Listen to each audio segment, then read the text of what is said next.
Сәлем баршаңызға.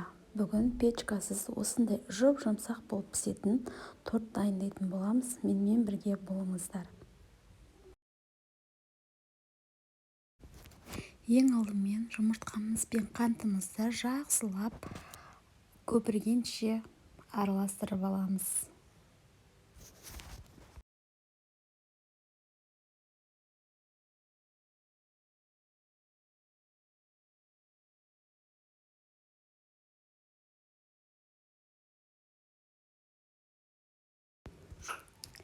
Енді жылы сүтімізді және сұйытылған майымызды құйып араластырамыз.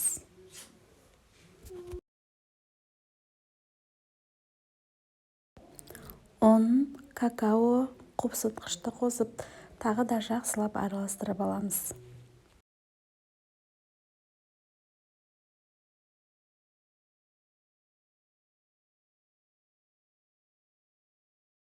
Массамыз дайын. Енді теңдей төртке бөліп алып, пісіріп алатын боламыз. Қызып тұрған табада осылай бір-бірден пісіріп алатын боламыз.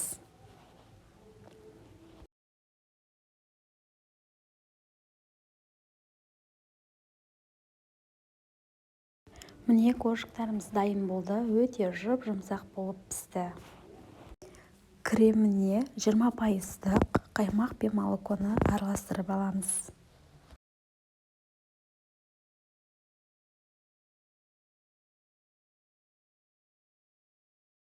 Кремді жақпастан бұрын әр қожығымыздың үстіңгі бөлігіне осылайынан сүтімізді жағып шығамыз, крем жақсы сіңу үшін.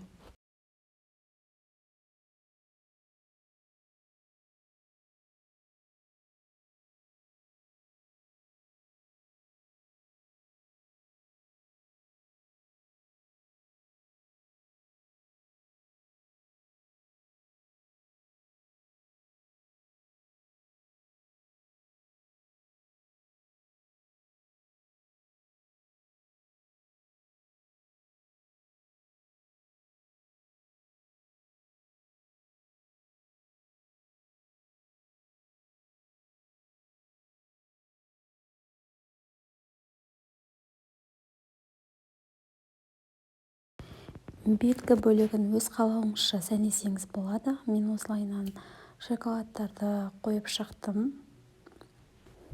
Тортымыз дайын. Тоңазытқышқа 30 минутқа қойып алдым. Өте жұп-жұмсақ, дәмді болып шықты. Сіздер де жасап көріңіздер.